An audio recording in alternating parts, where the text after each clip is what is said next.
사랑하는 새벽나라 친구 여러분 안녕하세요. 여러분과 함께 목요일 말씀을 묵상할 김종호 목사입니다. 저희 집에 있는 3명의 남자아이 중 막내가 요즘 거짓말을 자주 하는 것을 보게 되는데요. 잘못을 하고 혼이 나는 것이 두려워 나 아닌데 형아가 했거든요 라고 속이려 할 때가 있습니다.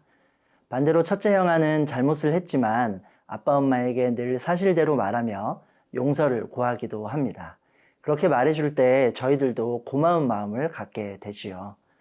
여러분, 속이는 사람의 자리에는 늘 복잡한 다툼과 아픔이 따라옵니다. 반대로 정직과 진실한 사람의 곁에는 기쁨과 감사가 있게 되는데요. 여러분은 어떤 모습으로 살아가고 있나요? 오늘 말씀의 제목은 속인 자 대 속한 자입니다. 오늘의 말씀은 사도행전 5장 1절에서 16절입니다. 아나니아라는 사람은 그의 아내 삽비라와 함께 재산을 팔았습니다. 그는 그 돈의 일부를 떼어 자기 것으로 숨겨두고는 나머지를 사도들의 발 앞에 가져와 바쳤습니다. 그의 아내도 이 사실을 다 알고 있었습니다. 그러자 베드로가 말했습니다. 아나니아야, 어떻게 내가 사탄에게 마음을 빼앗겨 성령을 속이고 땅값으로 받은 돈의 일부를 내 것으로 몰래 숨겨놓았느냐? 그 땅은 팔기 전에도 내 소유였고 또 팔고 난 뒤에도 내 마음대로 처분할 수 있지 않았느냐? 그런데 왜 이런 일을 마음에 품었느냐? 너는 사람을 속인 것이 아니라 하나님을 속인 것이다. 아나니아는 이 말을 듣자마자 쓰러져 죽었습니다. 그리고 이 일을 듣는 사람들은 모두 두려움에 사로잡혔습니다. 그때 청년들이 들어와 그 시체를 싸서 들고 나가 묻어주었습니다. 3시간쯤 지나서 그의 아내가 무슨 일이 일어났는지도 모르고 들어왔습니다. 베드로가 그녀에게 물었습니다. 말해보아라. 너와 아나니아가 땅을 팔아 받은 돈이 이것뿐인가? 삽비라가 대답했습니다. 네, 그게 전부입니다. 베드로가 그녀에게 말했습니다. 너희가 어째서 서로 짜고 주의 영을 시험하려고 하느냐? 보아라, 내 남편을 묻은 사람들이 문 앞에 있으니 이번에는 너를 메고 나갈 것이다. 바로 그 순간 삽비라도 그 발 앞에 쓰러져 죽었습니다. 그러자 청년들이 들어와 그가 죽은 것을 보고는 메고 나가 그 남편 곁에 묻었습니다. 온 교회와 이 일에 대해 소문을 들은 모든 사람들은 큰 두려움에 사로잡혔습니다. 사도들은 사람들 가운데 많은 기적들과 표적들을 일으켰습니다. 그리고 믿는 사람들은 모두 한마음으로 솔로몬 행각에 모이곤 했습니다. 다른 사람들은 감히 그 모임에 끼어들지 못했습니다. 그러나 백성들 사이에서는 그들에 대한 칭찬이 자자했습니다. 더욱이 남녀 할 것 없이 점점 더 많은 사람들이 주를 믿게 돼 그 수가 늘어났습니다. 심지어 사람들은 베드로가 지나갈 때 혹시 그의 그림자에라도 덮일까 해서 들것과 자리에 환자들을 눕힌 채 거리로 데리고 나왔습니다.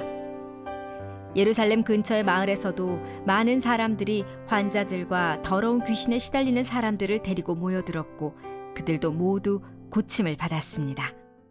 어제 큐티에서 자신의 것을 내어 다른 사람들과 나누는 초대교회의 모습을 보았는데요. 오늘 본문에서는 겉모습은 어제와 비슷하게 보이지만 속이 달랐던 사람들이 나오고 있습니다.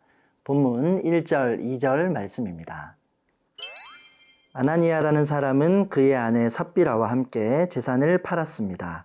그는 그 돈의 일부를 떼어 자기 것으로 숨겨두고는 나머지를 사도들의 발 앞에 가져와 바쳤습니다. 그의 아내도 이 사실을 다 알고 있었습니다. 아나니아와 삽비라는 자신들의 소유를 팔아 사도들 앞에 내어 놓았습니다. 그런데 아나니아는 일부는 감추고 일부만 내어놓으면서 전부를 가져왔다고 거짓말을 했습니다. 소유를 내어놓는 일이 자발적으로 헌신하는 것이니 사실은 거짓말을 할 필요가 전혀 없었습니다. 땅을 팔아서 내는 것도 자유고 일부만 내는 것도 자유가 될 수 있었죠. 소유를 팔아 일부만 하나님께 드린다고 솔직히 말해도 아무 문제가 없었습니다. 그러나 그들은 일부만 내어놓으면서도 전부를 내어드린 것처럼 사람들에게 보이고 싶었습니다. 사도들과 성도들에게 칭찬을 받고 싶어서 거짓말을 한 것이죠. 부부는 사람들이 이것을 모를 것이라 생각했습니다. 베드로는 아나니아에게 사탄에게 마음을 빼앗겨 성령을 속였다고 책망합니다. 베드로의 말처럼 이들의 거짓말은 사람에게 한 것이 아니요 하나님께 한 것입니다. 베드로가 그 사실을 확언한 순간 그의 혼이 떠나버렸습니다. 3시간쯤 지나 이 사실을 모르고 온 삽비라도 베드로에게 거짓말을 해서 아나니아처럼 그 자리에서 죽음을 맞이했습니다. 이 비극의 이유는 이들이 전 재산을 드리지 않아서가 아닙니다. 믿음을 흉내내고 속이려 했던 것이 문제였습니다. 존경받고 싶은 마음에, 인정받고 싶은 마음에 하나님을 속이려 거짓말을 했던 것이 문제가 되었던 것이죠. 여러분, 오늘 말씀을 통해 사람의 눈은 우리가 속일 수 있지만 우리 마음과 생각을 아시는 하나님은 절대 속일 수 없음을 보게 됩니다. 죄를 지어도 들키지 않으면 괜찮다는 생각이 우리 중에 있을 수 있습니다. 그러나 언제 어디서나 우리를 지켜보시는 하나님 앞에서 우리는 겸손과 정직의 길을 걸어야 합니다. 어두움이 우리 마음에 머무르지 않도록 늘 깨어 성령의 도우심과 충만함으로 살아갈 수 있어야 합니다. 사랑하는 새벽나라 친구들, 내가 인정받고 칭찬받기 위해서 하나님이 기뻐하시지 않는 거짓과 속임을 했던 일이 있지는 않나요? 어두움과 죄로부터 속임을 당하지 않고 빛의 길을 걸어가는 여러분이 되기를 소망합니다.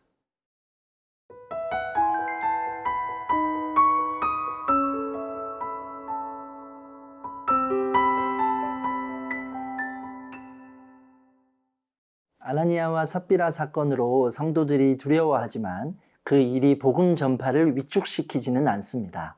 본문 12절 말씀입니다.